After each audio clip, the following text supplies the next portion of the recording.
Welcome to What in the Duck podcast. I'm your host, Oliver Peck. What in the Duck podcast is proud to be sponsored by Dream Machines of Texas, www.dreammachinesoftexas.com. All your used motorcycle wants and needs all in one place at www.dreammachinesoftexas.com. They have multiple locations with large inventory and get new bikes in every week. Knowledgeable staff with great service and financing and extended warranty options available. They also have a complete service garage, so every bike is gone through and brought up to speed before you hit the road. I have bought more than a few bikes from Dream Machines over the years, and I could not be more satisfied. I've also had friends from all over the country buy bikes from Dream Machines because they couldn't find a better deal anywhere. You can buy a bike and have it shipped to you anywhere in the U.S.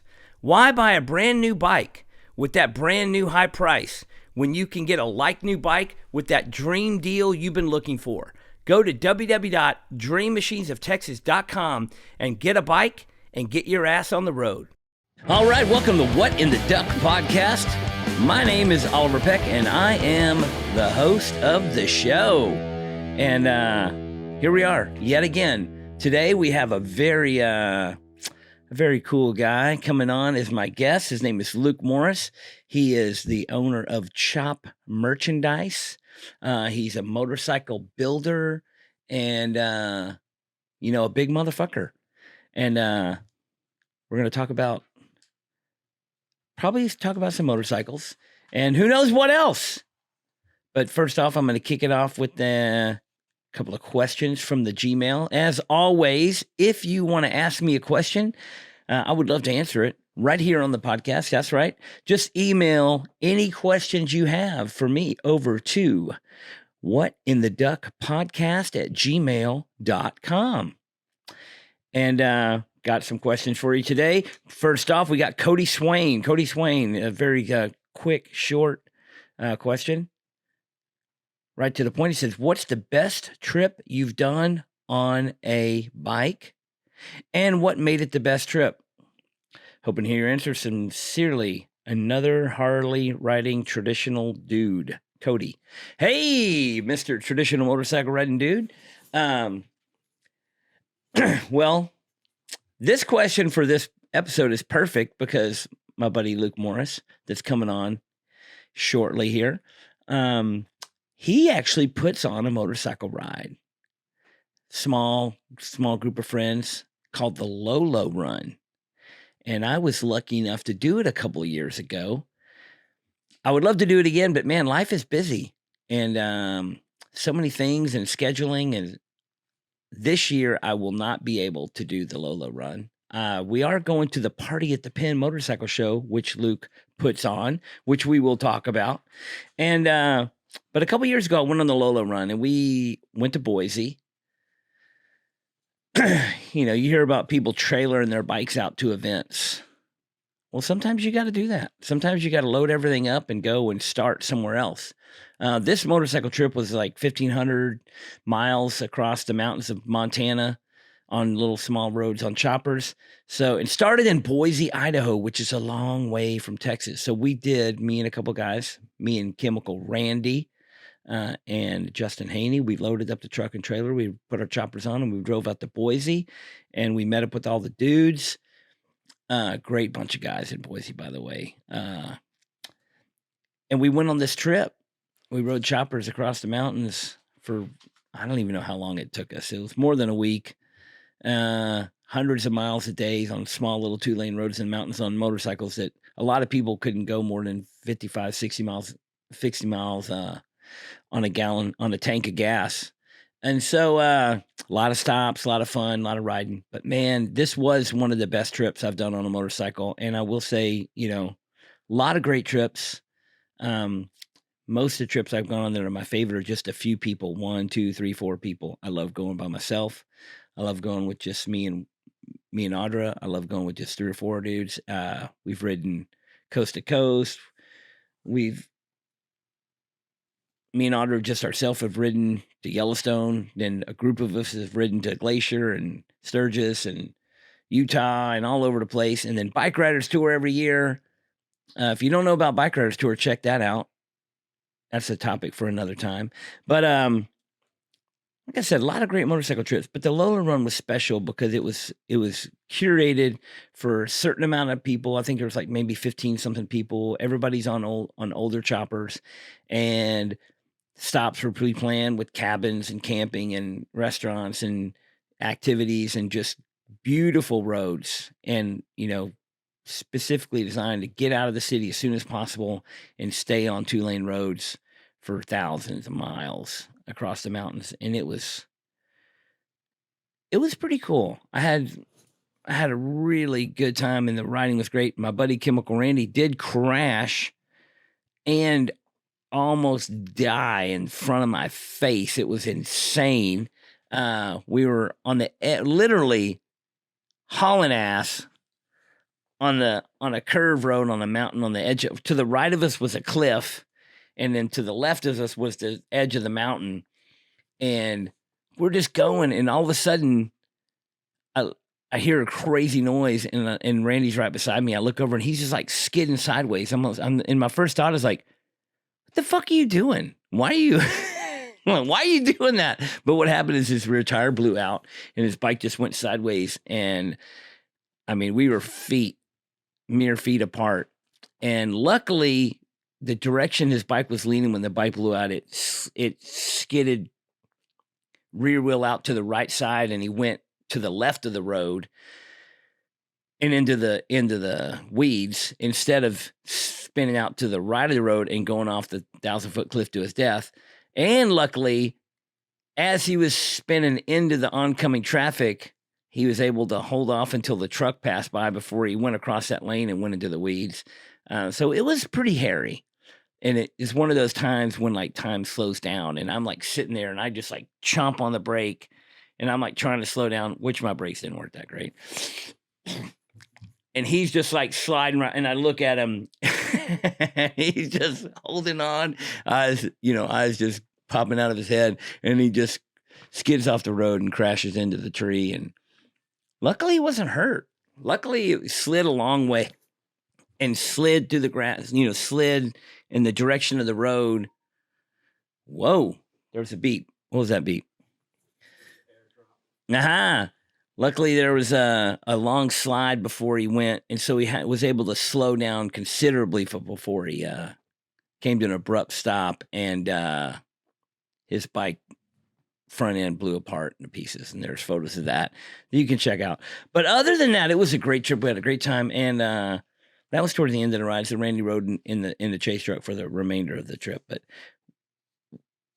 Luke just puts on such a cool ride, and that was cool. I think we're probably going to talk about the Lola Run in the episode as well. But that is one of the best motorcycle trips I've done, and it was someday maybe I'll be able to do it again. And when I finished that ride, I barely made it back into Boise with my bike.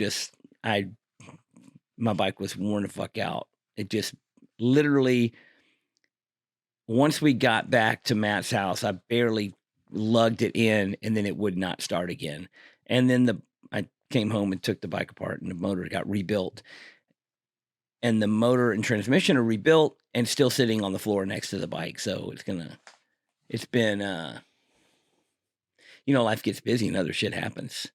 So other projects, other this. So that bike is still on the waiting list to get put back together. All right. Thanks, Cody, for your question. Next question up, Jacob Gill. Jacob Gill says, I've been working as a screen printer for 10 years now. You're hired. Come on, Jacob. Where do you live? Do you live anywhere near Dallas, Texas? Anchor Screen Printing, now hiring 10-year experienced screen printers. So Jacob Gill, where are you at? Is this, I don't think this is actually an application for a job, but it's hard to find people that really want to like do actual work these days. And by actual work, I mean like actually doing something instead of just like having a job where you just facilitate things to happen. So, most people, they say, I'll have a job. I'm going to work. I'm like, oh, really? What are you going to do? I'm just going to, like sit around and like maybe facilitate something else to happen by some sort of means of a little bit of my effort. Instead of actually working and doing something where you actually have to create, where you actually have to touch something, where you have to handle something, where you have to deal with something. Heaven forbid you got to lift something heavy, for God's sakes. But there's a lot of people that do, I don't know, they do things they call a job. It's crazy to me. Oh, I do stuff on the internet. Yeah, that's work. That's work. Let me tell you. Oh, I do stuff like, sit behind a counter and wait for people to come in and ask me questions or ring coffee up or something. Oh yeah. Let me tell you about the hard work you're doing here, bud. And then there's other people that have a job where they actually have to do something. They have to pick up things. They have to carry things. They might even sweat, for crying out loud. Can you imagine that? Having to go to work and actually do the 4-letter word, the work part, where you get exhausted, you get tired, and you sweat, and you get stronger, and you feel good about yourself, and you have a sense of accomplishment. That's what screen printing is for you, people. So if you want to actually do a hard job, think about screen printing.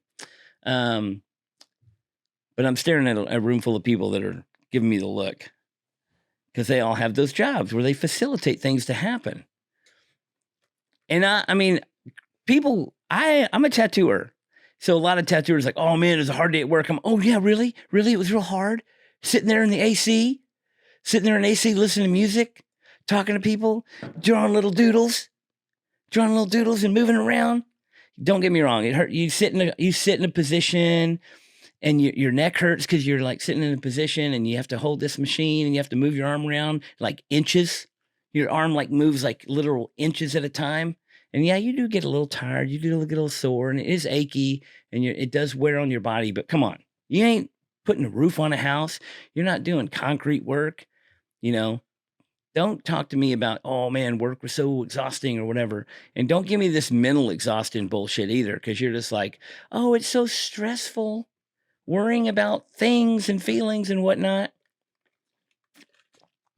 Anyway, how'd I get on a sidetrack like that? I don't know. But anyway, Jacob Gill here, he's a 10-year screen printer. And his question, I haven't even got to his question yet.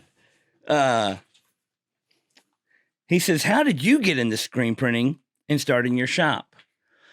Well, I like to do work and do things and make things happen, but I also like to do the facilitating part. I also like to come up with things and make them happen by means of other people helping. But anyway, I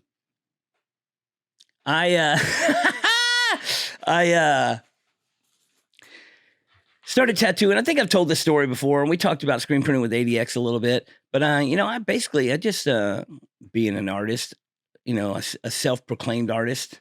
I claim to be an artist. I claim to do art, and sometimes I feel like I'm doing an okay job at it, and sometimes people tell me I'm great. But don't ever believe the people that tell you they're great. When other people tell you you're great, that means nothing. It means nothing. So that's just a side note. But I started tattooing and wanted to get T-shirts made, and I got some T-shirts made, and I had a little bit of experience in what it took to screen print, and I wanted my things done a certain way. And long story short, I decided to start screen printing my own shirts and bought some equipment and got some buddies, and I concocted this idea that me and a couple of buddies would come up with some money and buy and start a screen printing business, and that's what happened. And that was 1999. Started Anchor Screen Printing, and now it's like 25 years. Been printing shirts, and I just love screen printing. I love screen printed shirts.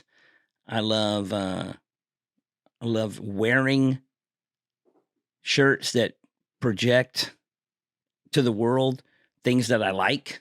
That's what wearing T-shirts is about. Whether it's rock and roll or punk rock T-shirts or tattoo shop T-shirts or T-shirts with art on them. And I just like it. I'm not a plain T-shirt kind of guy. I like to wear a shirt that lets you know that I'm in the Elm Street Tattoo, because it says it right there on my shirt. You know what I mean? But all joking aside, Jacob, you need a job? Anchor Screen Printing. We need somebody to print. We got great people working for us now. Don't get me wrong. But Anybody that's really actually wanting to work, I'd love to have you. Well, how are we looking on time here? All right.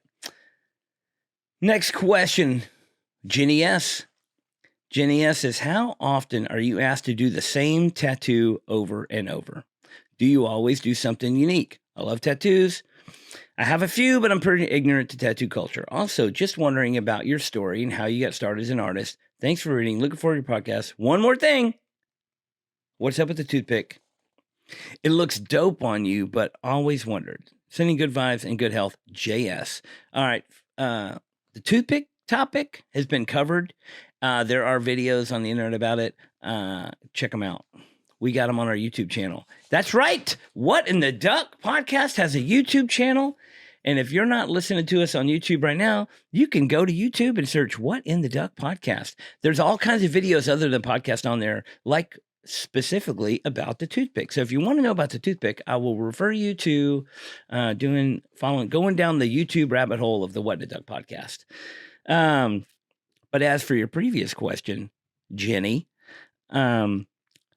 yes, I do the same design many times. I would say the majority of the tattoos I do fall into a very small realm of designs: ship, anchor, pinup girl, skull, snake, skull and snake, skull with the skull without a snake, snake without a skull, whatever, eagle, swallows, traditional items.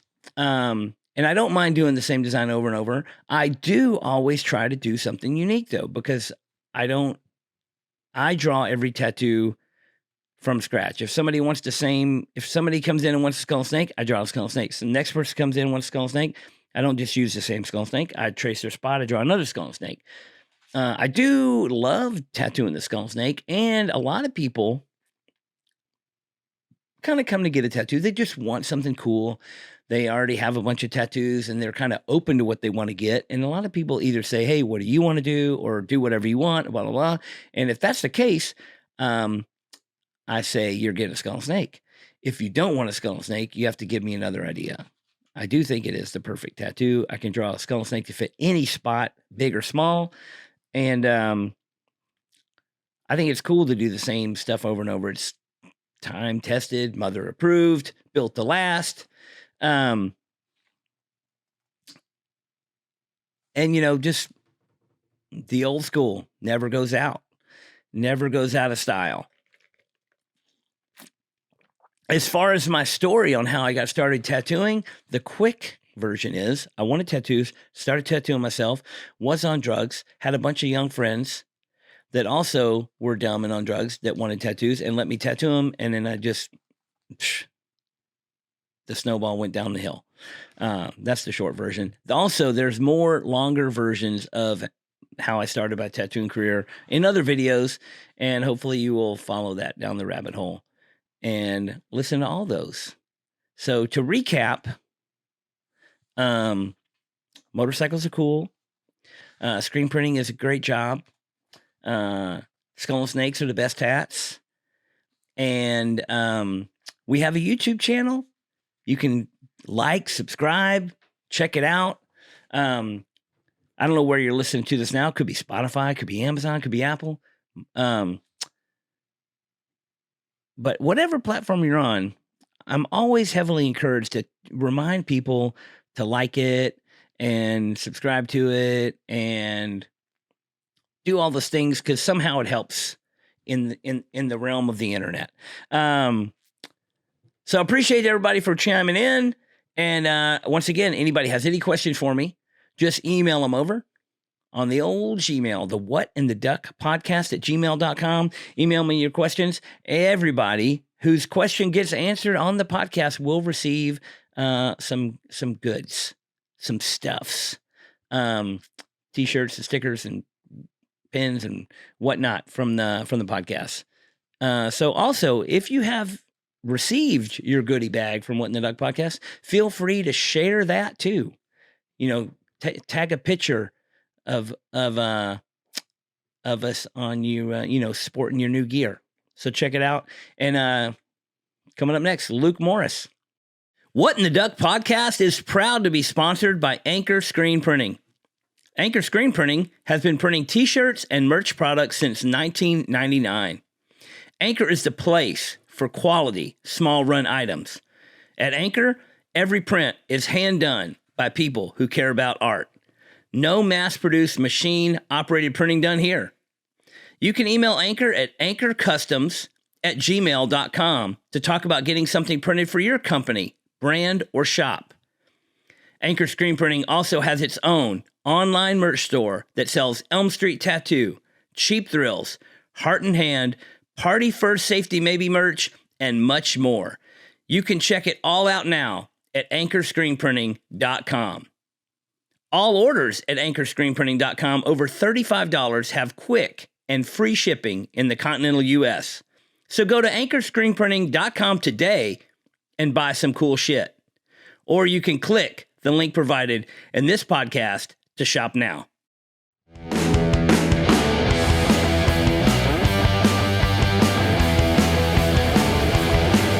All right, welcome to What in the Duck podcast. I'm your host, Oliver Peck, and today I'm here with my buddy Luke, man. Luke, thank you for fucking being here. Yeah, it's great. I love this spot. You just got into town? Yeah, just flew in. Just landed? Just drove over? Had a little Dallas traffic on your way here? Yeah. Dallas is so tough to get through sometimes. It's just like, it's like spaghetti You never lanes know. everywhere. You never know. I always miss the exits. Sometimes it's a breeze and sometimes it's jammed up. Yeah. Monday though, man, everybody's back at it. Yeah.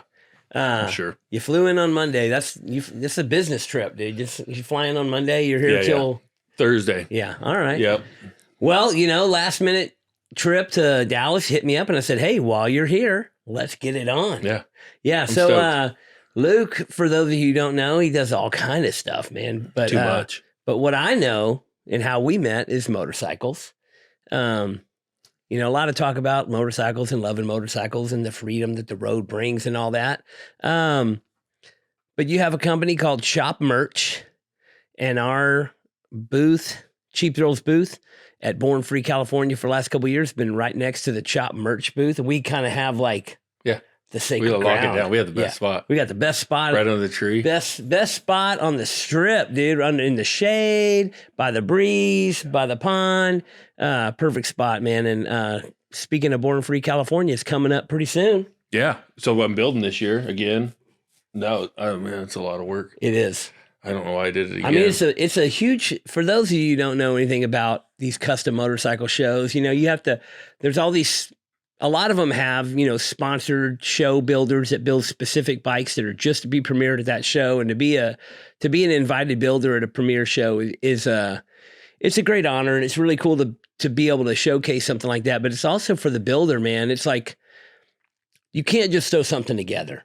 No, especially, I mean, I think in the beginning of Born Free, you probably could have come up with something. And then it's just every year it gets elevated more to where it's like, if you're not, polished everything, chrome everything, you have to come with your full A game. Yeah. You don't want to just show up with some bolt together thing that's kind of be like the reject child of the show. You want to kind of fit in the mix because everybody is building really, really nice bikes. And there's a lot of difference. A lot of people discount the show bike aspect because some people argue like it's better to build something that's a strong rider versus something that's show only. I'm that way. But a lot of people at Born Free, especially the last few years, they're building things that they ride and has all the quality of a show bike. But the thing is when you ride it, that show bike luster goes away and gets dingy. Man. It's only brand new that one time, My last year's bike, I built that. And then you rode the shit out of it. And then I got back from Born Free, did Party at the Pen,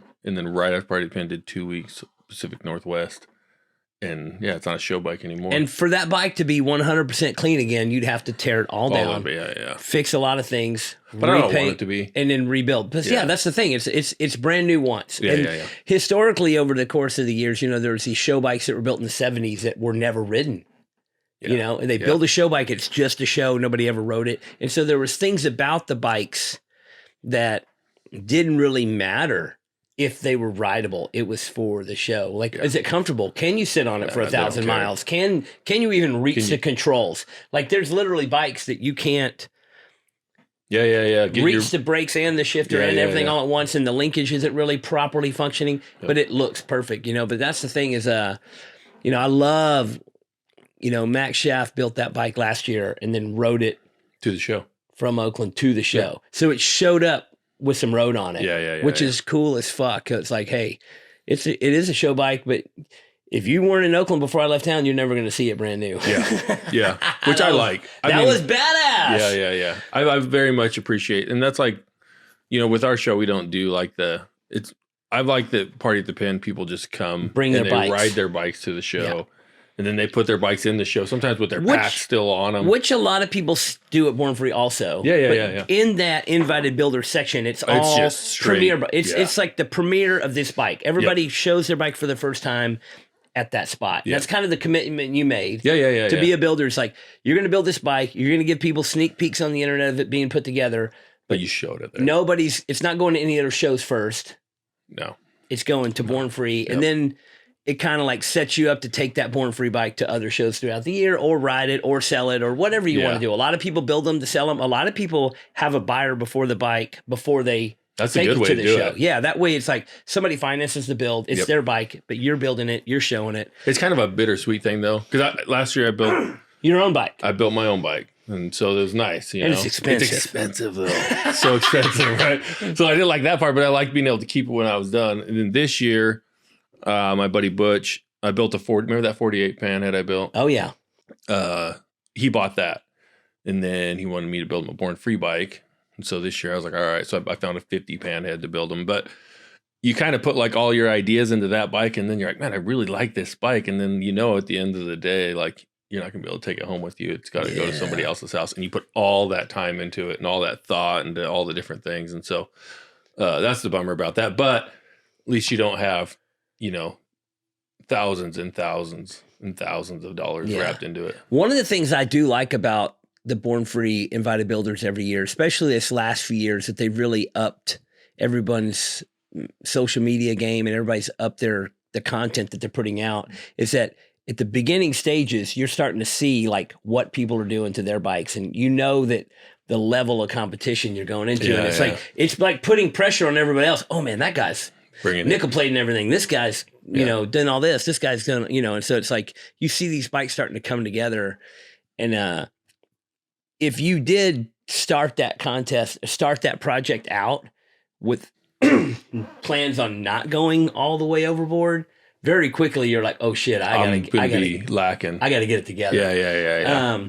But I think it's and even though they pick some winner, and even though it's like voted on, and even though there's these people's choice, and even though it's whatever, it's like, it's just cool to see that many people from all over the country put so much work in all these bikes and put them all in one spot. Yeah. And it's something that, because for those who don't know, it's like they invite 30, and then usually, I don't know, a third of them, or 2/3 maybe make it. I mean, a couple people fall out for different reasons. Anything can happen in the course of a year. Oh, yeah. Anything can happen in the course of building a bike. And anything can happen where, there's been years where people like don't make it to the show.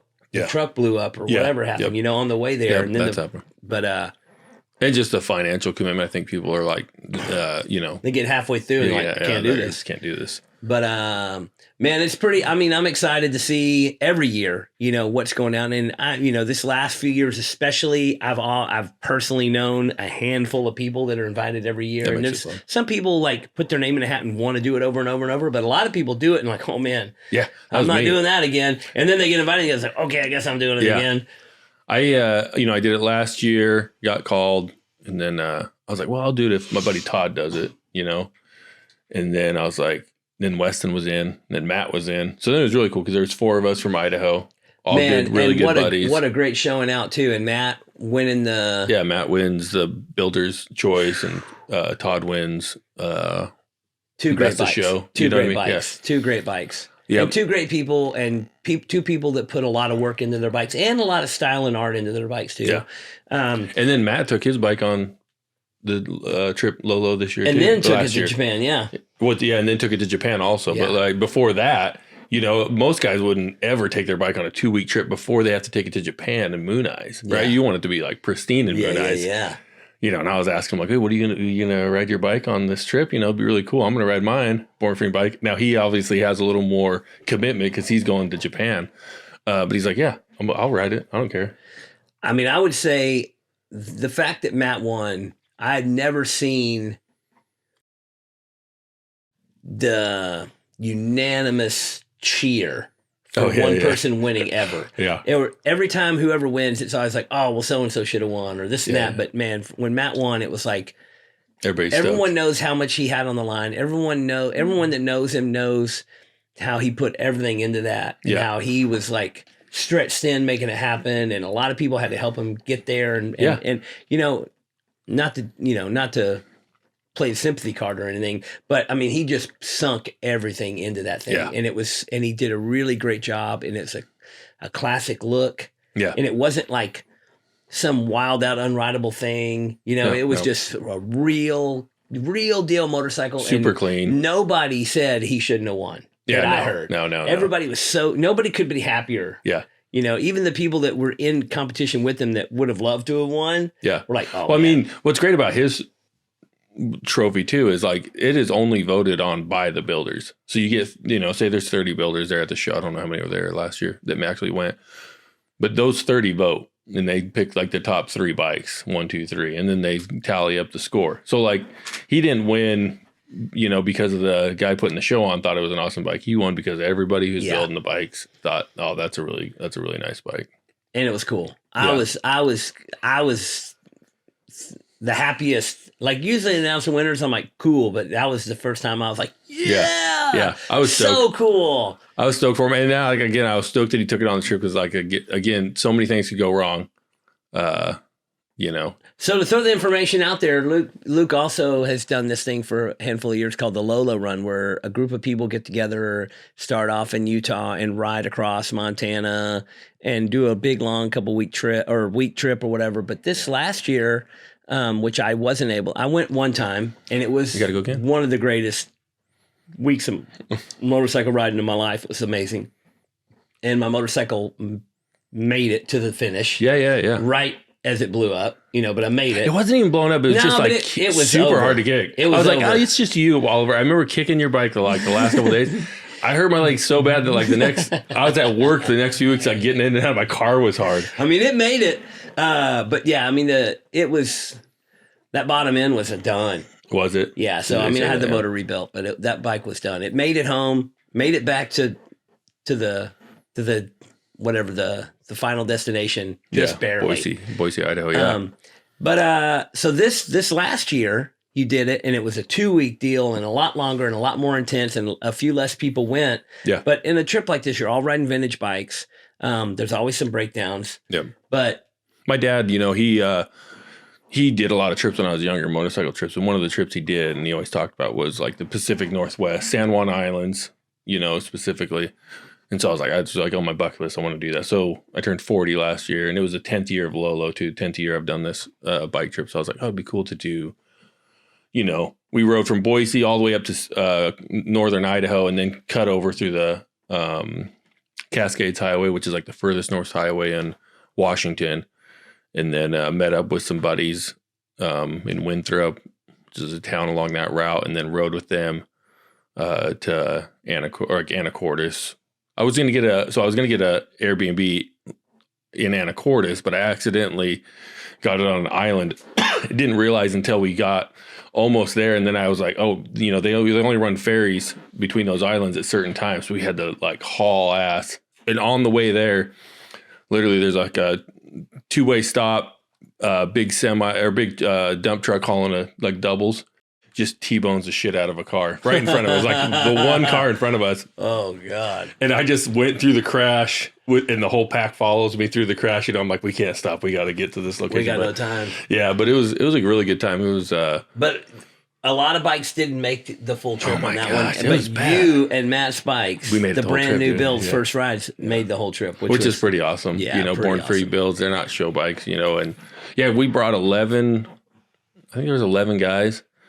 And I think we brought 14 bikes, because we brought 3 bikes in the chase vehicle just in case. So we brought Chuck was the driver, our buddy Chuck, And I said, hey, bring your bike, because we're when we're at San Juan Islands, like you should ride around with us. It'd be fun.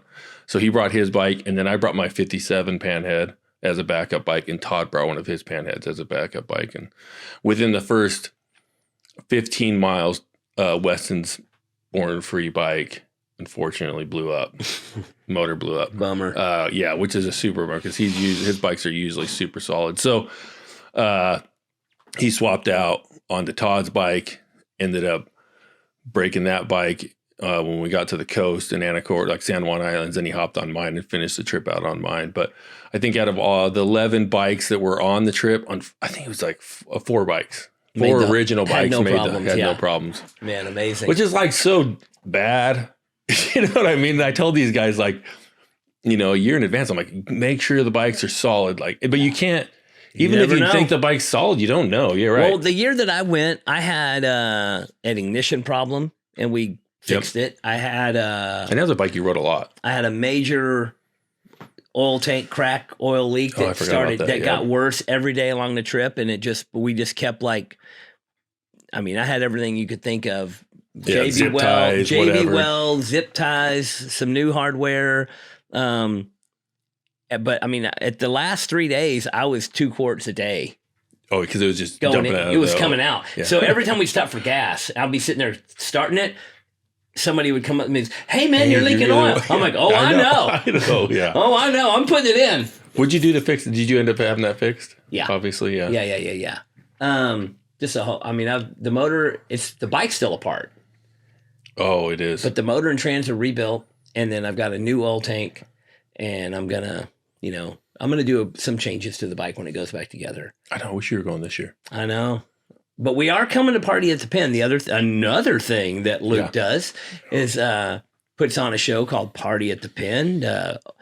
Utah State Penitentiary. Nope. Oh, no. Idaho. Old Idaho State Pen. I used to live in Utah for a little short time. Idaho State Penitentiary in Boise. I was going to say Boise, but for some reason I was saying Utah. But yeah, the Idaho State Penitentiary there, the old closed down. Yeah, it was built in... you can have events there. Yeah, 1872. You can have events there. They don't usually they've never had anything like what I was doing there before I did it. And this is the 3rd year. This is the 3rd year, yeah. Finally, we have a good, 3rd year's coming up, Party at the Pen. We'll be there this year. It's going to be great. But this year is hectic for me. Oh, yeah. So, I mean, there's no...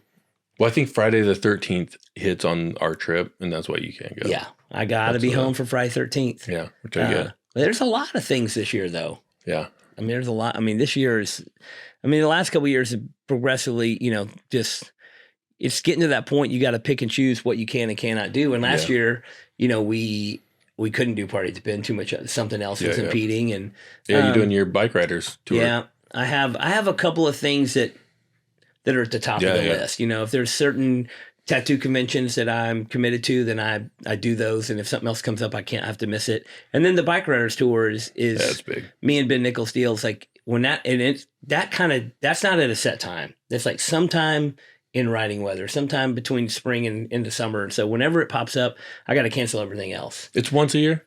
Yeah. This year you did it twice because you guys this year we were in Florida in August. And the hurricane came through. Yeah. And we had to divert a few cities dodging this hurricane. We did a pretty good job. We got a little bit of rain, but we didn't get much weather, but we had to divert a little bit. So we missed 3 shows. And so we rebooked those shows in December. And so me and Al Nichols from here, we rode our motorcycles from Dallas to Florida in December. Got pretty lucky. Little chilly on the way out. A little bit of rain once we got to Florida when it was warm. Not too bad. The ride home through Louisiana, it got dark and was 27 degrees. Oh, really? And we were bundled the fuck up. But we made windshields and stuff though. Oh yeah, to help break it up. We're on new bikes, baggers, windshields, leg shields. Yeah. And heated. I have heated grips and you're doing full all right. gear and full leather suit. I'm in there, but still, I mean, it's so cold.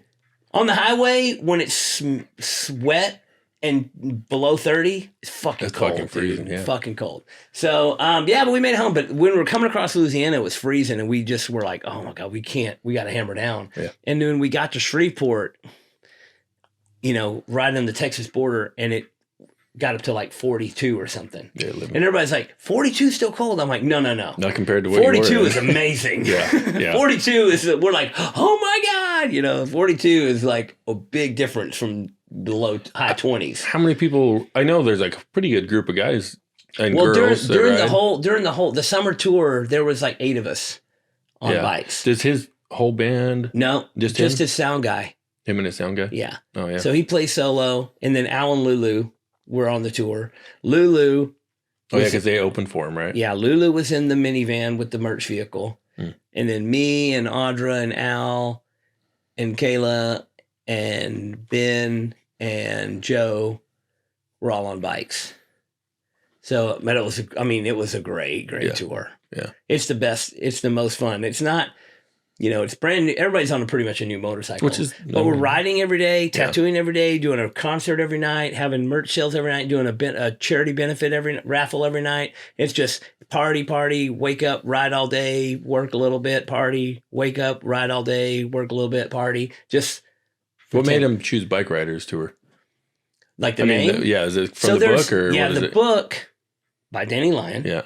Ben wrote a song called Bike Riders. Oh, okay. Based on the book. And then when he started this idea of doing a motorcycle music tour, I'm like, you got to call it Bike Riders Tour, right? Yeah, and makes sense. so we called it Bike Riders Tour, made some merch and shit. And then his brother is a movie director. Oh, okay. And they grew up also like in that book. So his brother wrote a screenplay based on the book, which is now a movie coming out this summer. Oh, his brother wrote that? Yeah. Oh, that looks so good too. They They keep bumping it out, which is driving me crazy. Well, it's supposed to come out December 1st. Yeah. The quick story, the studio that was putting it out, parent company was Disney. Disney canceled it because Disney sucks. Yeah, just because Disney sucks, I guess. Disney sucks, and it didn't fit Disney agenda. It didn't have the inclusive characters that Disney wants. I get that. And so Disney canceled it. There's going to be a lot of people will say, oh, well, there's this, there's that. And I'm like, the facts are Disney canceled because Disney sucks. Yeah. Now, if you're one of those people that thinks Disney's great, you suck. Good. Go no. let your kids watch Disney all you want. See how the future ends up. Yeah. But I hashtag on the internet, Disney sucks. Yeah. All the time. Yeah. Fuck Disney. I don't give a shit. The movie's killer. A new studio picked it up. It's coming out June 21st. Coming out Born Free California weekend. Oh, really? So they should do an opening. I think we could probably get a group and go see the movie I'd be that down. Thursday night in California. Because, if opening weekend, it'll come out that Thursday night or maybe Friday night or whatever. But we're trying to put together a Dallas area premiere, which will probably be a few weeks before that. Oh, okay. You got a bunch of bikes in that. I've got 10 bikes in the movie. My best friend Milburn was the stunt coordinator. I've been friends with Jeff Nichols, Ben's brother, for many, many, many years. We've been talking about this movie for 10 years. Yeah. Because he wrote the screenplay a long time ago. And then about a few years after he wrote the screenplay, he finally got a meeting with Danny Lyon and got Danny Lyon to sign off on it. And then it took another couple years to find a studio to bring the money. Yeah. And then it took another little while to get the production company together and find actors to be in it. And, which they got a A-list set of actors for that. For my version of the story, which may not be the version that someone else would tell, like Jeff Nichols would tell or whatever, I'm going to have Jeff Nichols on the podcast. We're going to talk about it before the movie comes out. But my version, because I was in the loop through the course of the process, and there's a lot of actors that wanted to be in this movie because of what it was. Yeah. People that ride motorcycles knew the book. Yeah. And Brad Pitt, who is a motorcycle enthusiast and rider, and if I'm not mistaken, Brad Pitt owns some original Danny Lyon prints. Oh. So he's into it. Yeah. So apparently just the fact that Brad Pitt like showed interest in the movie. Oh, that probably got the studios. Got a lot of funding, but then it didn't work out. Like timing. Oh. Brad Pitt was committed to other things. He couldn't make it happen, so Brad Pitt's not in the movie. But it still helped jumpstart it. Yeah. From my knowledge, yes. And then Christian Bale was in interest. Oh, he's a bike guy? Because he's into it. Oh, okay. Also didn't work out. Then they got Tom Hardy. Tom Hardy's great. Then they got Tom Hardy, who rides motorcycles, and he's a cool guy, and he's a great actor, and he's like, he's top notch. Yeah, oh yeah. And he fits the part. And the argument was that Brad Pitt was like pushing it on being too old for the part. Oh. You know what I mean? But they could have made it work. Yeah. I mean, they made Robert De Niro look a lot younger than he really is in a lot of movies. Yeah. But he was pushing it.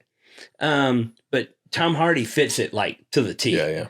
And in the course of the movie, they were pre-production had started, like before actual filming. But pre-production had started, and they had this budget.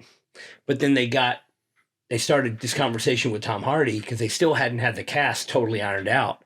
But once they start the ball rolling on a movie, like things kind of fall into place. Yeah. And they would have got somebody else if Tom Hardy wouldn't have come through, and it might not have been as good or might have been better. Who knows what would have happened? But when Tom Hardy came into the mix, they had to get more money. Yeah. So for sure. Yeah. They had to call up the guy who's like the money guy that owns the studio and be like, Tom Hardy's we got some good news and we got some bad news. Yeah.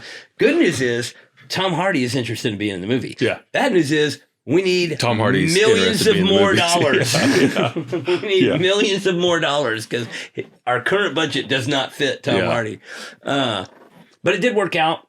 That Reed's guy, Norman Reedus is in the movie. He's in, which he's like looks almost unrecognizable in that movie. Yeah, he plays a crazy nomad based on a Hell's Angel character.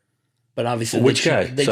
They changed all the names of the clubs. Oh yeah. But he's just like this nomad rider. But so he looks wild. Yeah, and he's on one of my motorcycles in the movie. Yeah. I thought you have a lot of the big actors is Tom Hardy's on one of my bikes, and Norman Reedus on one of my bikes, and then Austin Butler, the other main actor, is on Jeff's 65 Panhead, which is pretty fucking cool. Yeah.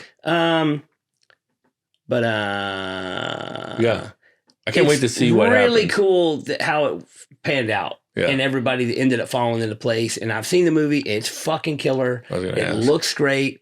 Milburn, my best friend, stunt coordinator of the movie, he did a fucking great job making sure that real period correct motorcycles are in the movie.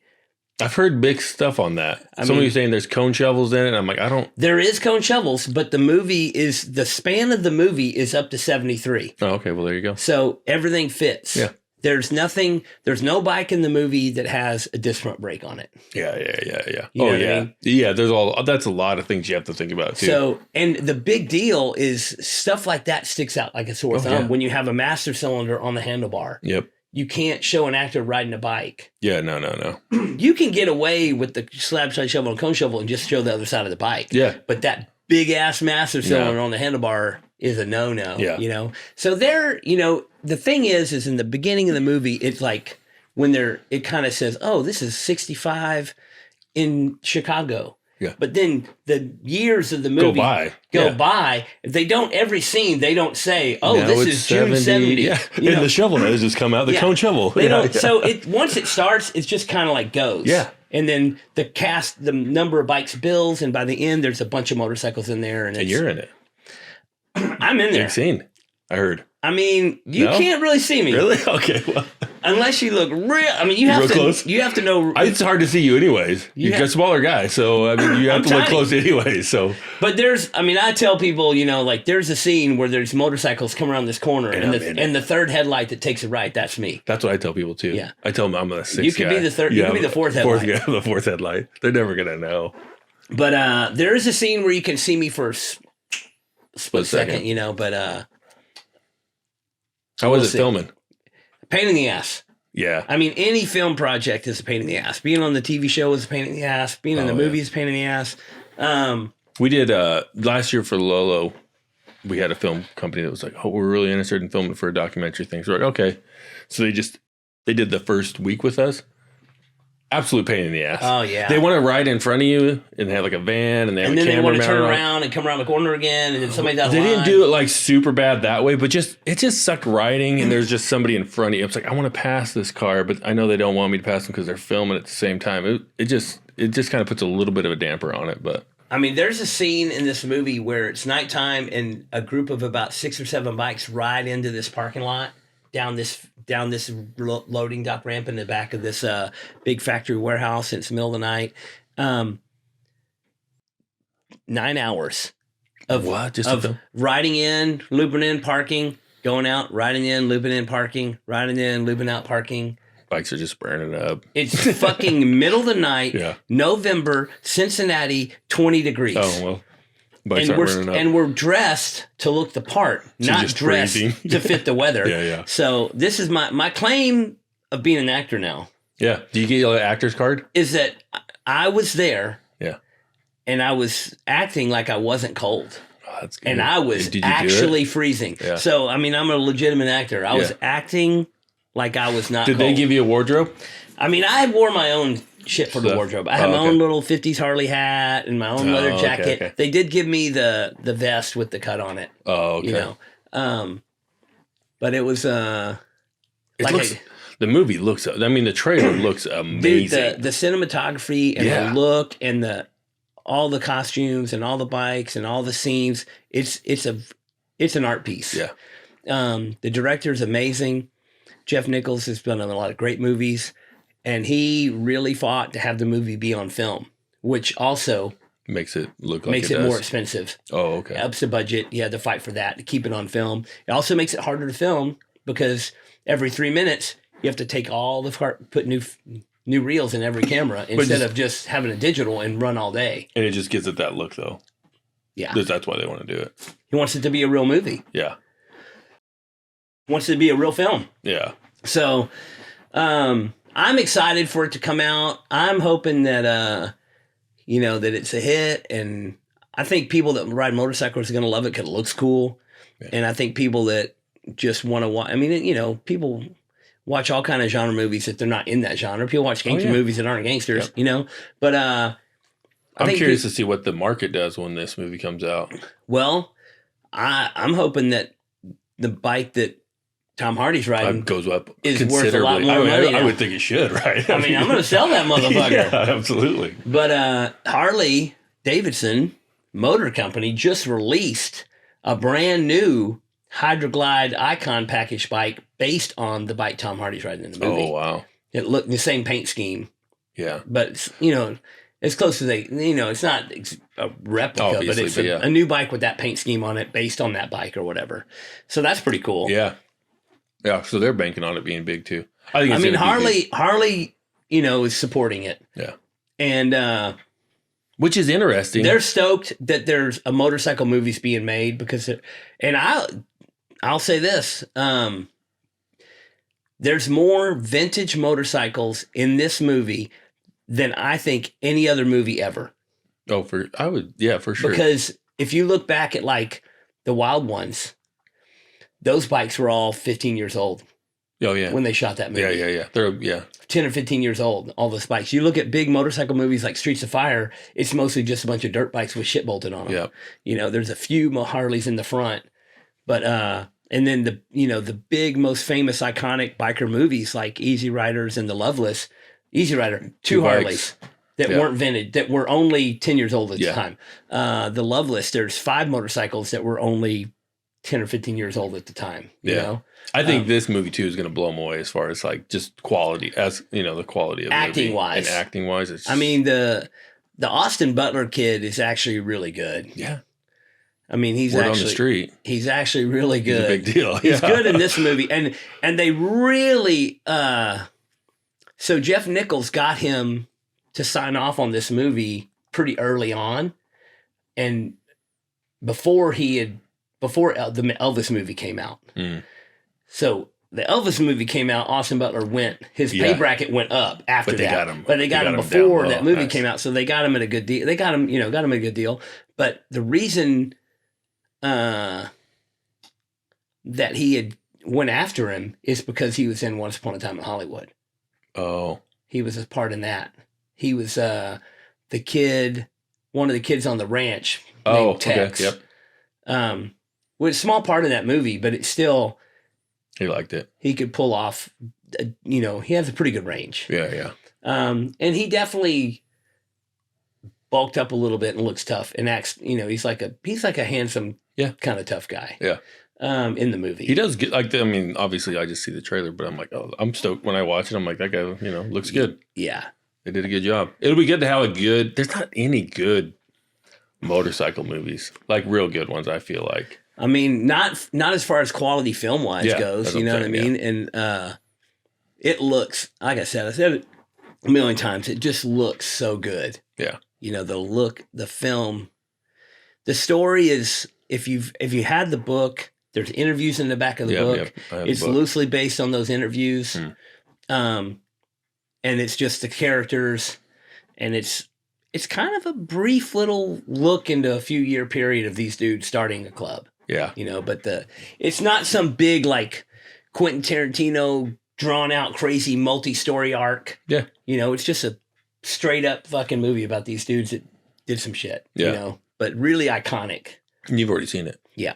You liked it. Oh yeah, I can't wait to see it again. Yeah. If I had a means to watch it more, I would. But did you watch it in a theater? We did. Oh, nice. We went to the director is from Little Rock, Arkansas, and so he had a premiere in Little Rock, Arkansas at a theater that was like a very like a press release kind of thing. Oh, okay. So we were able to go to that. Nice. It was pretty cool. Did you get all your bikes back already? Yep. Oh, nice. Oh yeah, we got them back as soon as filming was done. Yeah. Yeah. Well, that's cool. Yeah. Like I said, we did some filming stuff for Lolo, and I was like, it so takes much work. You can't. Here's what I've learned. We filmed on Bike Riders Tour one year. And we had a film crew that followed us the whole tour.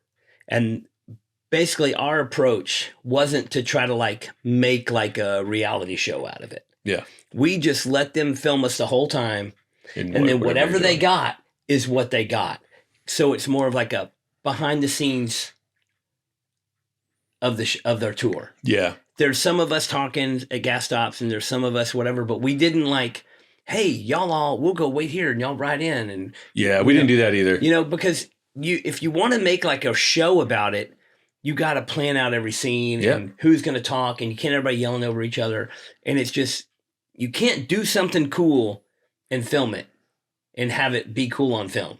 You can pretend to do something cool and plan it all out and not really do anything cool, but then make it look like you did on film, which is what a movie is. Which is tough. Because in a movie, you're not really just doing all these cool things. They're just setting up scenes, filming each scene, planning out, filming it 20 times each, getting the best take and putting it all together. So for something like Lolo, if you were to really film that whole thing and give everybody this... Yeah. You would not have fun on the trip. I know, and we're not. You would be on a film set the whole time. Yeah, and so I got this other thing I'm working on right now. I want to like build bikes for this year, right? Ride them up to Calgary. There's only like a couple spots you can't. I don't think in the U.S. you can fly a bike to Europe, but in Calgary and Montreal, I know you can. So ride to Calgary, fly the bikes to Dublin, Ireland.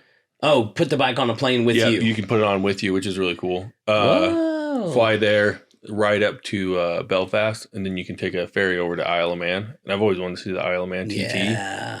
It's going on that same time, so go see the Isle of Man TT. Have you already booked your ferry trip to the Isle of Man? I know. Well, on bikes, it's up far in advance. It's true, but bikes are a different story because they stuff the bikes in the front. But one year... I had some friends, we were going to do it, and I ended up not being able to even I was going to ship my bike to England and then ride over there. I didn't end up not doing it, but some friends of mine went to do it, and they couldn't get it. The ferry was booked over like far in advance. Like just... I know they start booking everything a year in advance. Yeah. So once the show's over, boom, hotels, everything comes back up. But just getting to be able to get your bike on that ferry to get to the Isle of Man is a pain. They're like So the people that were going to go, they're like, if you want to get your bike on the island, you have to go 6 weeks before. What do you mean 6 weeks? Like before the race. Book it? No, you had to be on the ferry because the 6 weeks no way, really? prior to the race was full. It was sold out. So one guy like went over there and took his bike over there and left it and then went and came back. Really? So No, I got to look into get that. your bike on the island. That sounds terrible. To get your bike on the island. Or book it way in advance. Or book it way in advance, yeah. That's maybe what I'll have to do then. Yeah. Because last year we were going to try to take the ferry to Alaska from Washington, get on our bikes, but it was booked. Oh, okay. The month that we wanted to go was all booked. Yeah. So we're going to try to go maybe next year. Yeah. Did you kind of look closer to the trip then? You didn't look way out in advance? No, we're like a couple months out, and it was like, oh, it's already booked. Yeah, well, I'm hoping I can book it. It doesn't happen till June. You should look into it quick. May, June, end of May, 1st of June. That's when it'll come back up. Yeah. So yeah, I told him that. So anyways, we're gonna ride to the Isle of Man, then ride over to Norway. And then what's below that? Norway, Belgium, or whatever. You hear a lot of people talk about the Isle of Man race, and a lot of people like commentators say they're like, how much longer is this race going to happen? I think it's going to happen forever. I mean, it's been happening forever. It is the last of its kind. It's insane. And there's a sports commentator who was an ex-racer who said he had to quit commentating that race. Because it was a bummer. Because What in the Duck podcast is proud to be sponsored by Legacy Ink, the finest in tattoo pigments. I have been using this ink exclusively for over 20 years myself. It has been recently rebranded and marketed, but it has been the same recipe for decades. Real, hand-mixed tattoo pigments that heal great and last. People always comment on the yellow that I use and the yellow tattooed on me. My favorite, the Mayan yellow. I have seen countless 20-plus-year-old tattoos with the colors still vivid. Don't fuck around with all these newfangled companies with their watered-down baloney. Get the tried, true, and tested good shit. You can find them on Instagram at Legacy Pigments or email Ashley today to place an order at legacyartsupplies@gmail.com. Tell them Oliver sent you and receive a special discount. Don't just do tattoos. Be a part of a legacy.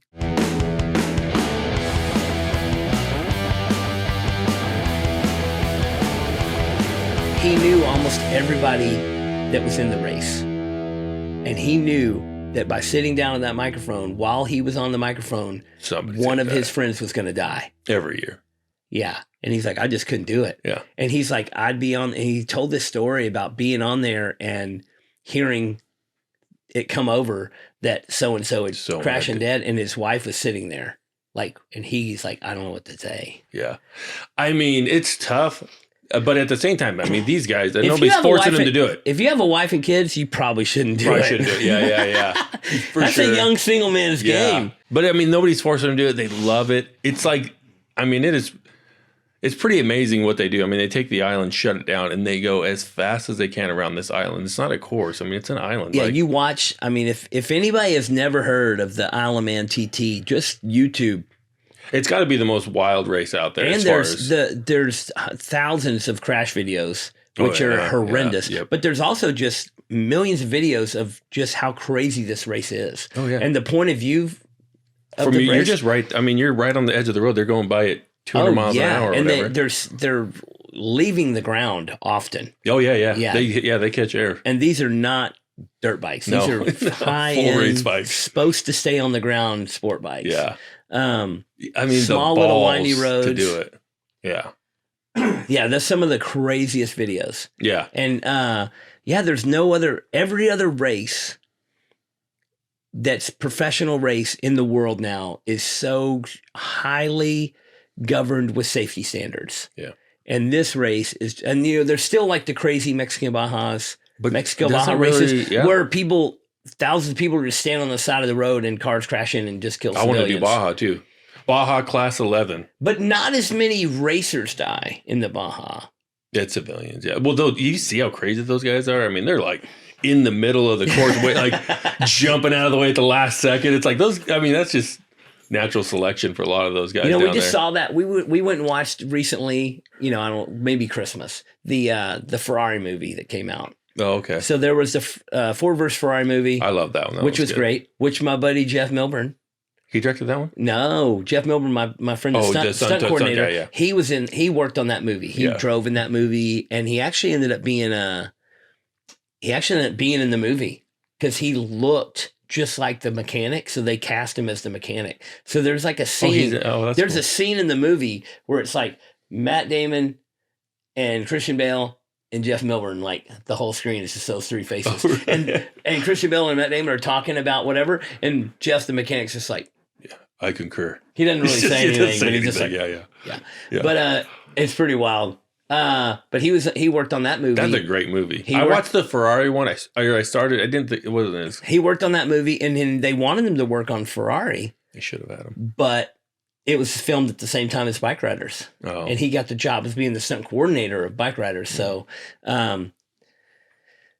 that the Ferrari movie is pretty good, but there's a big scene where the car crashes off the side of the road and kills some civilians, and it's like big court case, and Ferrari almost gets bankrupted because of it, and then they rule it that, hey, that's the cost of doing business. Like, if you're out there, you're standing on the side of the road. You know this. It's not like you didn't know there was a race. Yeah, you know. So they portray it as there's a lot of, the driver was real guilty and blah blah blah whatever. Like felt real guilty. I would imagine you would, but but it's a pretty intense scene in the movie. I mean, the car just spins off the side of the road, and there's just like, a whole line of people, and body parts just go flying everywhere. That's happened like a lot. That's happened recently with in racing. So it's like, again, it's but part they of made the a big deal. But it ended up, Ferrari ended up surviving or whatever, and being okay. I think it's a pretty good movie, and it's also a really cool period correct movie with all the cool cars and all the cool shit or whatever. I want to go all the way down, like through the south of France, and there's a show down there called Wheels and Waves. Have you heard of that? No. I think Vans does a big thing. I know you got the Vans thing on it. So they have skating. Yeah. They have surfing. Sounds familiar. They have like circle track racing, dirt track racing. Okay. They have beach racing, and then they have like kind of like and when are you going? Uphill. 2025. 2025 is I want to do it. Yeah, so we're getting together. The only hitch in my step on this is going to Canada first. I know Canada's tough to get in. I mean, fuck Canada. I know. I agree. But here's the thing: you can't. Here's the thing: I'm 100% behind you. But in the U.S., they won't let you fly a motorcycle to Europe. It's like some weird law thing. I looked into it. Maybe I'm wrong, but you could ship a bike over there pretty cheap though. You can't. It's amazingly cheap. From Calgary. Calgary's just above Idaho, so you wouldn't be in Canada that long. I mean, from New Jersey to Europe, you can ship a motorcycle for $3,000. From Calgary to Dublin, I got to get the exact quote, but it was $1,800 to $2,000 on a plane. On a plane, and you hop on it behind. Usually, they say hop on the one behind it, or you can hop on the one that's. Yeah, I mean, you could ship it over there in advance for not that much. Yeah, and just fly straight there and fly and get your bike. Just ship your bike early, because that's what I was going to do when I went over to. I was going to ship my bike over there and then pick it up and ride across Europe or whatever. Yeah. You can also, what a lot of people, I've known like 6 or 7 people that have just gone over there, bought a motorcycle and rode it and then sold it when they left. I think part of the documentary is having like, we build these bikes. I got this knucklehead that I want to build that motor, and Todd's got he's doing a pan. Matt's got a knucklehead, and Weston's got his shovel that he's building this year. So you build these bikes and then you take them on this, trip. Yeah, that sounds really cool. But yeah, it would kind of end there in the south of France. And it'd be, I did the math. It's about a month-long trip. But yeah, I'm trying to get that going. Sounds really cool. But here's the catch. Film it. Yeah. Right. For like a documentary, but filming it, like we just talked about, it takes a little bit of the fun out of it. Well, like I said, my advice on that situation is that you just get the film crew to follow you and get as much as they can and have this neat behind the scenes feel. Have you ever watched those Long Way Around with Ewan McGregor? I really liked the way they filmed that. I thought it was really good. That guy they're doing a lot of film stuff. They're doing a lot of. Are you telling me he's a big actor? Yeah. Really? I mean, I'm saying in that trip, they're not just riding, having the time of their life. Oh, I know. They're You got filming and setting up and having mics put on them and having their fucking lighting. Don't and ruin all it this for me. Yeah. I think they're having just a great time. Those guys are just back there watching, filming it. Well, that's what I'm going to do, Oliver. I hope. Don't try and steal my thunder, okay? I think it's going to work out. It's going to be awesome. I think it's going to work out great. Yeah. Yeah. I don't know. I think we'll see how it works out. I'm going to have Breck's going to go, Breck. Yeah. He's going to film. I mean, just the footage he got from the year that we were on Lolo, that I was on. I mean, all that footage made the trip look so killer. Yeah, he's great. It didn't have to be like an episodic tale of our life. That's what I don't want to do. It just made, all these cool shots and all these cool, and a little bit of people saying, hey, this is what we did. Just get the real feel of what's going on. Yeah. Don't try to make it a movie. Make it like it's like a documentary. Yeah. And you should feel like you're in the film, going along the trip with the person. So that's that's the plan. So, but yeah, it would be next year. I'd like to do that instead of Lolo. Maybe there's gonna be some people not stoked on that idea, but yeah, maybe instead of Lolo.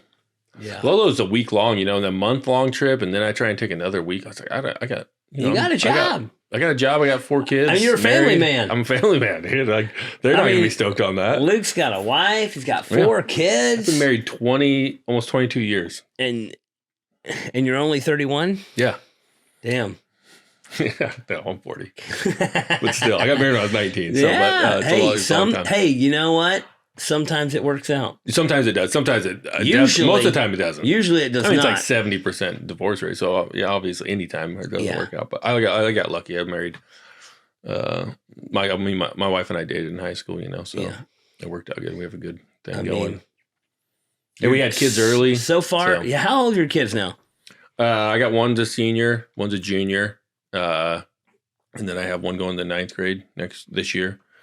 And one going into 7th grade. So my son will be graduating this year, which is just, good. Get one out. Yeah, I don't know if you ever really get him out. I don't think that's how it works. Get him off the payroll. I don't know if that works either. I don't know how that works. I was off my parents' payroll. Same here. The day I graduated high school. It was like, you're done. Yeah. You're on your own. Get a job. I know. I mean, I had a job already, but it was like no more financial help whatsoever. Yeah. I think it's the best way. I think if you keep financially supporting your child into their adulthood, you are destroying their future. Yeah. Well, I don't know about that. I mean, what if you help them through college? That's not destroying their future. Listen, I love your child rearing advice, and I trust it. It seems super solid. But. I don't have kids, but I know what would you do if your dogs needed some help? Okay, they get older. I know a lot of people from a lot of different backgrounds, and the people I know that received the most financial help from their parents are the least likely to succeed. Yeah. I think you got to judge the kid too, a little bit. Like, is he a go-getter, or is he just gonna? I don't know. I'm not helping. I told my son, I'm not paying for your college. Like, I want you to pay for it. At least pay for it. Maybe I pay you back. Maybe hard. Maybe. But I want him to, feel like he's got some skin in the game when he's going to school. Yeah. Right. I mean, how are you going to value anything if it's just given to you? Exactly. I agree. No way. Yeah. You need nothing that's not earned is appreciated. Yeah. That's what people need to learn. People need to learn young is that they, I was taught that lesson very young. Yeah. And it's, I am a hard worker. Yeah. I am a workaholic. I love working. I am fortunate enough to be in a career that I choose and love. Yeah. But that doesn't mean I don't work a lot at it. And I think that if I wouldn't have had this, I worked hard at jobs that I hated too, but I had the motivation to want to do something that I could continue to love. But I wanted to get somewhere. Yeah. And you have to work to get that. Yeah. You know, and I think if you don't work to get it, then you're going to take it for granted. Yeah. No, all my good friends, I mean, now look how many kids are just living at home in their 20s. Yeah. Well, that's definitely not happening. It's crazy. Not with me. Yeah. I told somebody the other day, I was like, oh, you couldn't have paid me enough money to live at home, to stay at home after I was 18. Yeah. I was like, I moved out my junior year. Yeah. Don't you want high school? Don't you want privacy? Don't you want freedom? Don't you want I say moved out, I may have got kicked out, but same, you know. Damn. Yeah, I agree. I don't want to give them too much, but you know, it's a fine line. You always want to, give your kids better than you did, but then there's that, you walk that fine line, you give them too much, and then you know, you kind of rob them of that drive to, you know, get things done. I don't know. It's a slippery slope. It is. It's a slippery slope, man. I would say most people in the last 20 years did not do it correctly. Yeah. Because all the 20-year-old right now did not do it. Yeah. So somebody was fucking up. Yeah. I do see a big change in, you know, the next generation. You know, I feel hard times coming. Yeah. Well, strong men. you know the story. Yep. Soft, good times make weak men make hard times. Yeah. So we're doing that wave, man. Yeah. We're doing that wave. So we had a bunch of good times, and now we got a bunch of weak people. Yeah. You know, so now these weak people are gonna have to fucking get it together and fucking work hard to bring the good times back. Yeah. I don't know. We'll see how it works out for me. So far, so good. So far, so good. I got good kids, so I'm stoked on that. But, man, it's been a weird couple of years to have young children, though. Oh yeah, with everything that's going on, yeah, it is. Navigate all that stuff. I mean, you're in a sweet spot though. You're not in L.A. or Chicago, or you know, you're up there where people are somewhat sound minded. I know, but here's the thing. I think if you're raising kids anywhere, it's tough right now because. Like when we were kids, there was no social media, there was no phone, iPad, nothing to keep your attention. You just went outside. And like for when I was a kid, I mean, I was on my bike, sun up to sundown. Talk about it all the time. You know what I mean? Like that was my whole child. That's probably what got me into even motorcycles is like, I love building bikes. My kids in my neighborhood, we all built bikes, you know, starting with BMX and then going to like lowrider bikes and, you know, it got me working with my hands at a very young age. And like, now I see my kids and it says you're always walking this line because there's so much social media and they don't even know life without it, which is the sad thing. I tell people all the time, I'd be a terrible parent because I wouldn't let my child do things I didn't agree with at all. Yeah. You know, I was like, no, you're not playing that video game. That video game's dumb. You're not allowed to play it. Yeah. You're like, but Dad, nope, sorry, not doing it. Yeah. You know, if my daughter wanted to go to Taylor Swift concert, I was like, no way. Dude. No way you're going to a Taylor Swift concert. The worst dad ever. You're not going to it. Yeah. You're not allowed. I don't care. Yeah, I'm sure that'd go over you pretty good. I mean, there's a lot of parents like that. Yeah. My dad was like that. Oh, pfft. I mean, look, he couldn't have been that tough on you. Look how you turned out. I know exactly my point. Yeah. I turned out great. Yeah. Thanks to him. Yeah. I'm not some little crybaby. Yeah. I didn't go to the, whatever. My son posted something. He sent me a Instagram thing, and it was like talking about how if you're born after a certain date, you don't, like what Google is. Like you didn't know what Google was. And he was like blown away that like, oh, you're older than Google. And I'm like, dude, there wasn't internet. Like when I was in high school, like internet was starting to be a thing. Yeah. It's like my whole childhood was no internet. Like they don't even get that though. It's such a crazy time. Like you look at like what we grew up in. No computer in my high school. Yeah. Yeah, but I mean, they had typing class on an actual typewriter. I remember typing. Yeah, having to do that. Which I didn't do words a minute. But you think like what changed in our lifetime? It's insane. The jump, right? You go to our parents' lifetime. You go to our parents' lifetime. It's like, it's not that big of a difference, Oh, from my grandparents to my parents? Yeah. Like my grandparents had a telephone. My mom had a telephone. Yeah. You know what I mean? They weren't FaceTiming halfway around the world. God. At no charge now, which is crazy. How'd they figure that out? Yeah, I don't know. It's crazy. So it's hard to raise kids. Oh, there's a charge. You got to have $1,000 iPhone. Yeah, it's true. It's To true. be Yeah. able to, then Yeah, you can $1,000+ you can yeah. FaceTime someone else who also has $1,000 iPhone. Yeah, it's way worth it though. Yeah, it's worth it. It's nice. Oh man, Yeah. I don't know. It's crazy, but when you get that like 2 a.m. FaceTime from Big Daddy Woo Woo, yeah, it's worth it. I always forget. Like my buddies in Australia, I'll hit them up. I'm like, dude, it's 4 a.m. here. What? It's not 4 a.m. here. Yay. Yeah, we go off American time, buddy. Sorry. Hey. Yeah. So, but no, yeah, just we'll see how that trip goes. I hope it goes good. Man, a lot of things in the works. I do. Born. And that's this. Everything we've talked about so far is not even your day job. No, I try not to talk about that. You got a lot of shit going on. Yeah, other than I have your a pretty day boring job. day job. I mean, you got to pay the bills. Yeah, I mean it's not boring. I'm a senior field engineer, which sounds super boring, but I mean it pays the bills. It does. You got to have a job. I've been in the railroad industry for most of my life. Railroad man. I'm a railroad man. Yeah, I like that. So sounds old school. Yeah, it does. Yeah.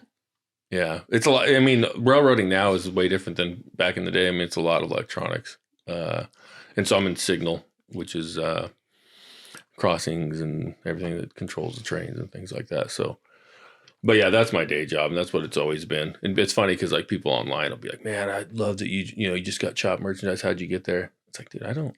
That's like my side hustle. Like, how did I get there? I worked twice as hard, and I did make very little on the second one. But all the things I do, like motorcycle shows and clothing brands and stuff like that. That is my entertainment. It's just for fun, right? Yeah, we go to Born Free. We go to Born Free, California every year, and it's we do that for fun. Yeah, we make you sell some product and you make some money, but not compared to how much you're spending to do it. Yeah, to drive all the way out there. But we do it because it's fun, and we could just go to Born Free just to go, but why not work while you're there? You know what I mean? Yeah. Why not make a job out of it? Why not? I mean, what's nice is like you're right next to a really great shop, Chop Merchandise, which makes it fun, and you have a spot to hang out. It is, and it is a lot of fun, and I just can't just not do something. Yeah. That's me too. I can't. The grass does not grow under my feet. Like I want to be. Yeah. Doing things. And luckily, I got Audra, who is as much of a go-getter or more than I am. Yeah. She's a hustler. She's a badass. Yeah. Rides. So it's like you guys get some riding in. Oh yeah. I'm always like, my wife's always like, oh, don't you wish I rode? Do you wish I rode? I'm like, not really. Then I got to maintain 2 bikes. I'm always worried about you. Like, I kind of like that you don't ride. And I get to go out with the boys and tear it up. So people ask me like, when you're riding across country, do you worry about Audra? And I'm like, I don't. Yeah. I mean, because you don't love her. Yeah. I'm just kidding.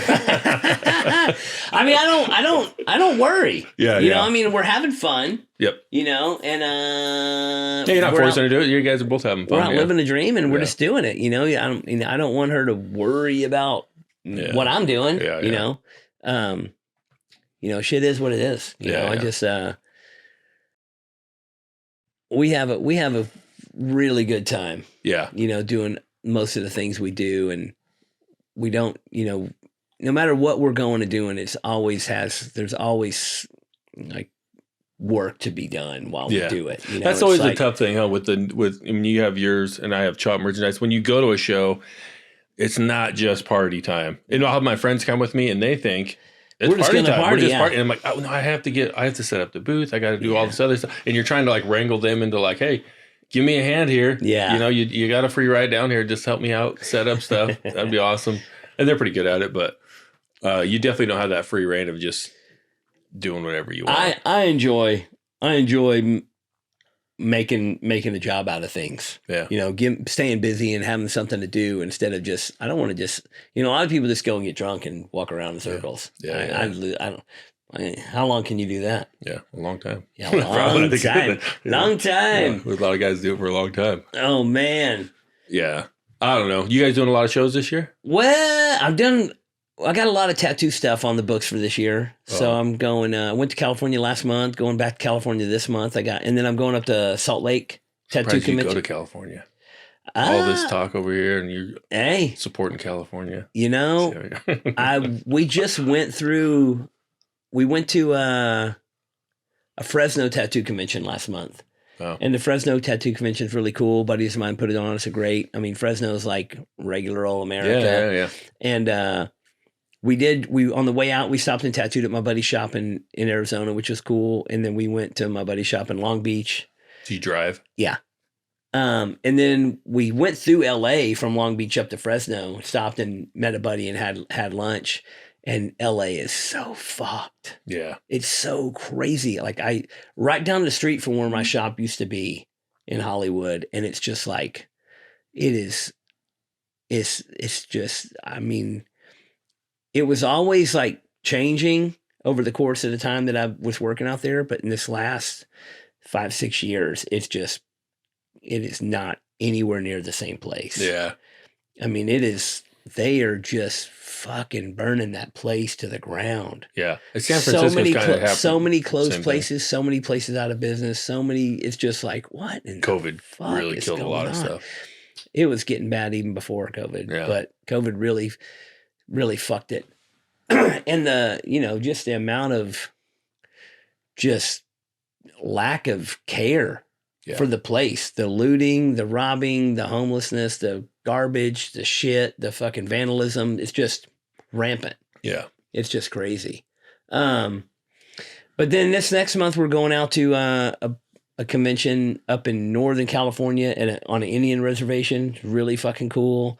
I been the last like 6-7 years in a row. The people are great. And then the next weekend, we're driving up to Salt Lake for the Salt Lake City Tattoo Convention. Oh, okay, cool. So, are you going to go to you got that shop there kind of close? Yeah, Provo, and then right? after the convention, we're going to drive down to Springville, Utah, hit a day at the Buffalo Nickel Tattoo. But it'll be great. Great trip. I mean, I like a road trip. I like to pack up the truck and just And I'm going to tattoo at shops in between on the way the whole time. So it's going to be a few weeks on the road. It'll be cool. Yeah. And then I've got a handful of more shows throughout the year that are tattoo related. And then we're doing Fandango. We always do. Do you guys tattoo there? Or you just go hang out? We actually are doing tattooing Fandango this year. But we put on the Chopper Corral. It's mostly me and Audra and a few people put on the Chopper Corral show there. And it's an AMCA vintage motorcycle events, big swap meet, great swap meet. Yeah. Best swap meet in Texas for motorcycle. Really? Yeah. Great big races. Pretty big event. It's a really good one. And this is like the fifth year. It's only the fifth year? Yeah. Seems like it's been around for a long time, but well, we had our chapter of the AMCA had a big swap meet that went on in Dallas at the same time as the big car swap meet, and we just had a section of the swap meet that was the AMCA motorcycle part. But it was at the big raceway, just miles of concrete parking lot, and that was it. And we, 5 years ago, like, man, we really want to have a more antique motorcycle event where it's like, you can camp, you can come out, you can swap meets only motorcycle. We can have a show, we can have races, we can have all this stuff. So it's at the fairgrounds in Fredericksburg. It's really fucking cool. Yeah. I want to go. It's great. This year. I'd like to go. It's great. It's in May. It's in April. Second weekend of April. Oh, okay. That's coming up. Coming up quick. So we got a lot of work to do on that, and that'll be fun. And then Party at the Pen. And then Born Free California is coming up quick after that. Okay, then Party at the Pen, then Born Free Texas. Will you be tattooing at Party at the Pen? Yeah. In the maximum security. That's right. Death row. So listen up. Anybody in the northwestern hemisphere of the United States. The U.S., Canada. Let's just go anywhere in the world. You want to have a good time. Yeah, the Party at the Pen, I haven't been, but I've seen it, and the pictures make it look like the coolest goddamn show I've ever seen. And the people I've talked to that have been there have just said how great it is. It's just a crazy backdrop. I mean, a prison that was built, in 1872, and then it ended up getting shut down. There was riots in 1973. And then it's just been kind of turned into a museum, but they have a lot of really cool stuff up. Like the Alcatraz Museum. Yeah, kind of like that, where they have like boards up and talk about all the different inmates that have been through there. And They have a really cool prison tattoo, like a display kind display, of thing. exactly. And so we get that out, and in the maximum security where death row is, and the gallows is in one cell block. We usually do all the tattoo artists there, and we have that display up as well downstairs, and we have bikes, of course, throughout the. Yeah, so me and David prison. Steed and Dylan K from Houston are talking about we're going to get a bunch of tattooers and have a pretty good tattoo event. I think we the party at the Pen. It's always packed. I think it'll be cool because I think we're gonna we're gonna jump on this pretty quick and get a lot of people that may or may not be into the vintage motorcycle scene would still want to come out and see the show. There's live music, there's food, there's gonna be tattooers from all over. I think it'll and the whole event is just really blossoming into something. Yeah, we got some bigger. cool tintype photographers. They do a lot of stuff. So yeah, something for everyone. Something for everyone, Yeah. all ages. Yeah. We're doing this year. We rented. I rented out downtown Boise. So downtown Boise, and then you're like just a few miles outside of town. So I always tell people stay in downtown Boise because that's where downtown Boise is really. Are you cool. going to add another little notch to your party? I will. I'll have to do one more. One more. I think Dylan did that one actually. Yeah. So I tell everybody to stay downtown, but downtown Boise, there's an old Shriners Club. Yeah. And I rented out that they have a basement bar, a huge basement bar, and they have all their old Shriner stuff up from the 60s and 70s and down there. So we're going to rent that. I rented the whole bar out, and then I'm renting all the parking spots. It's on a corner lot in downtown Boise, and we're just going to have bike parking, and we'll have live music there. I think Hellbound Glory's coming out, and we're looking at some other people. Very cool. So yeah, it should be a good time. And the weather's usually pretty good. And we usually do a ride on Friday up to Idaho City, which is like an old mining town. And the dates for Party at the Pen number 3. September 7th and 8th. September 7th and 8th, 2023. Yeah. Mark your calendars. Yeah, do it. Yeah. I dare you. What about Born Free Texas? You coming out? When it's in October. There's a good possibility. Man, I've done 2 Born Free Techs, or no, 1. You did 1. I did 1, and then I did your show. Yeah. The Southern Throwdown at the same spot, Yellow Rose, which is awesome. I mean, such a great venue. It's just such a long drive, but I get it. Yeah. But it's fun. It's a good week. It's a good weekend, so it's worth it. We had a blast. I had a blast at your show, Southern Throwdown, and then I had a really good time. I brought everybody the second time. Born Free Texas 2 was huge, man. It was great. I mean, we had a lot of hiccups in the year 1, just ironing out all the details. But I would say Audra and Sean really did a great job of like ironing the kinks out, and things went so smooth that, I mean, nobody had any like real viable terrible complaints about Born Free 2. Yeah. There's always little things. Oh yeah, but I get them. It was so overarchingly positive that the little complaints were like, oh yeah, we'll fix that. I think it's great. We're really looking forward to Born Free 3, Texas 3 so much. It's going to be, I don't really, my mindset and my goal, and when I talk to Mike and Grant, it's like, it's not really to like try to get 1 million people there. It's just to get the right people there, The right million. Yeah. Well, no, too many would ruin it. Yeah. It's such a huge area though that you could pack some people in that spot. I mean, too many would ruin it. The freedom that you have there to be able to like ride your bike around the property. Oh, I love the golf carts you guys rent. Yeah. Ride your mini bike and go-kart and 3-wheeler and dirt bike and zip all over the property without like, if 15,000 people were there, you would restrict a lot of that. Yeah. So I want it to be just as fun as it is now. Yeah. I don't want to You want to take away from I don't want to make it less fun. I want it to be just as fun. So that doesn't mean getting 1 million more people there. Yeah. But yeah, it's gonna be fucking awesome, man. We had so many great bands play last year, and we're gonna get Audra's already working on lineup for this year. It's gonna be fucking killer. Yeah, you guys have such a cool stage, and you got the cabins that kind of around that. Man, we've done a lot of improvements to the property since you've been there. Oh, really? Yeah, a lot of improvements. We've added more shower facilities. We've updated a lot of the cabins. remodeled a bunch of things, decorated a lot more, put a bunch of fencing up. So you guys were doing like the bar when I think you had the bar done, but you're working on the restaurant, I think. Yeah. So we've got a lot. It's constantly being worked on. It's like we've got this 5-year plan to keep, and we're trucking right along. So, I think a big music festival. That place is like set up. We are in the works of trying to get in touch with just the right promoter and the right people to bring the right thing there to really fucking explode. Because it's built to even grow from where it's at. Oh yeah, we get a big music festival there once or twice a year. It's gonna take that place and really fucking pop it off. Yeah. Get it on the map. Yeah. It is a great. We got a lot of things in the works there. Yeah. And a lot of things that are looking up and up and up, and the positive things are just stacking, snowballing, going. But yeah, if you can make it to Born Free Texas this year, I think it's going to be. Yeah, it'll be worth it. Because last year I think it was just we did the 2-week trip. I think we got back, and then it was like 2 weeks later. Yeah, it's like the end of October 20 something. Yeah. Yeah, I wouldn't mind getting a group of guys together. We did it that year.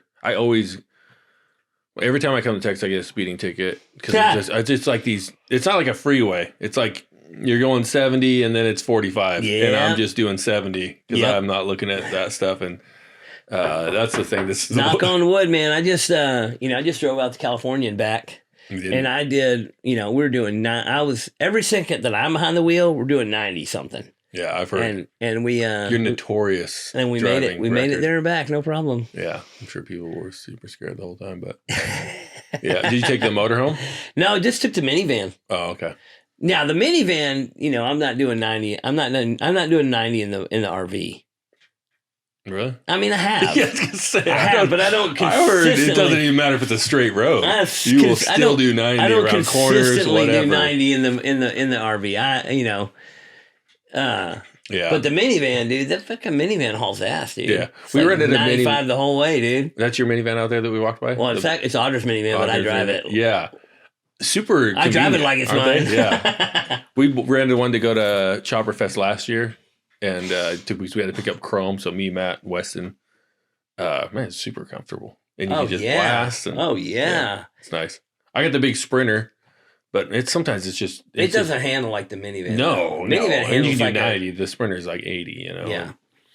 But you can put 5 bikes on that. Oh, dude, we on the year that I was on Lolo, there was. Oh, you should have seen last year. There was one leg at the end of the day that. What happened with? Oh, was it the rain? No, it was when my ignition shorted out. My wiring shorted out. That whole ignition came apart from the inside, and we tried to finagle it and got it wired, and then it just crapped out. So I had to put my bike in the truck for. That was when it started raining really hard, though, right? Outside of Hawk Shop. I think that's why, because the wiring was exposed and it shorted it out. But my bike had to go in the truck for that few 30, 40 minutes or whatever. Yeah. And I had to sit in there on top of motorcycles in the back of that with 5 other motorcycles and people piled on top. And luckily, that was the night we got to that place. And, Todd had an extra ignition. Oh, nice. Yeah. And so. That's when we were at Vintage Technologies and we worked on the bikes, probably. In Montana, I would imagine. In Vintage Technologies is when we retimed my bike. Oh, because it was doing that. Remember how long that took? Yeah, because it wasn't your time. We had like 3 people. They're like, oh, wait, this is how I time a bike. Yeah. And then we timed it that way. And somebody's like, no. This is how I do it. And start over. No, this is how I do it. And then we realized that it was like, a lot of cooks. Timing's not the problem. It wasn't. No. Yeah. Yeah, no, it was, that was a fun year. The last year we had Todd wrecked. So I think the first bike went down was Weston's. Like, we should have left his on the side of the road because it was just outside of town, but had his bike in there. And then Roddy's bike broke down, our buddy from Australia. And then Todd rear ends a truck in Washington. Yep. Breaks his collarbone. like best, smashes up his front end. If he wouldn't have broke his collarbone, we probably could have thrown a front end on it, like off another bike, and he could have finished it out on that bike. Fucked. Yeah, but his collarbone was... I mean, luckily Randy didn't break anything when he crashed. I know. Dude, that was a way worse crash, too. I mean, I was right behind him when it happened, like 6 feet away from him. I was getting ready to film him. I put my camera away when he did that. Oh, my God. Because we were getting ready to stop at those falls. And then he just all of a sudden took a hard left right off the road. But, yeah, so we had 5 bikes in the van towards it. We were looking for U-Haul trailers because we were like, we can't fit any more bikes in here. We had 5 or 6 bikes, and then all those guys, and then you think all the totes and everything in there. People were piled in on this thing. It was, you'd open the slider door, and there was a bike right there, and it was just a wall of stuff and smelled like gas. Those guys were hating it. It was pretty bad for them, but it wasn't for me. Yeah, you should probably get a trailer. I don't like hauling a trailer. It's just you got to back a trailer. I mean, Chuck's driving 1,000-foot Sprinter van. If we can't get on a fucking trip on a 1,000 driving. I know, but it's just a pain hauling. We've hauled trailers before, and it's just I'd much. I mean, listen, you got to make the Sprinter van work. If you can't make the Sprinter van work, that's our fault. You can't take 15 people on the trip, then. I know. Well, yeah. It's some years, the first Lolo we did, I think I had like 9 guys. Not one breakdown. We got everywhere on time because everybody was like, we had never been on this route, so we were trying. Not one person broke down. We've never had a year like that since. Not 1 year since it's been like that. I almost think it gets worse as time goes on. Probably. It's a lot. Well, what it is, they're looking forward to it and they want to build a new bike for the trip, because it used to be in June. Now we kind of moved it to September, but you don't have enough time to like break that bike in and get it figured out by then. And it's, take it back to June, man. I know. It doesn't have to be the same time as Party at the Pen.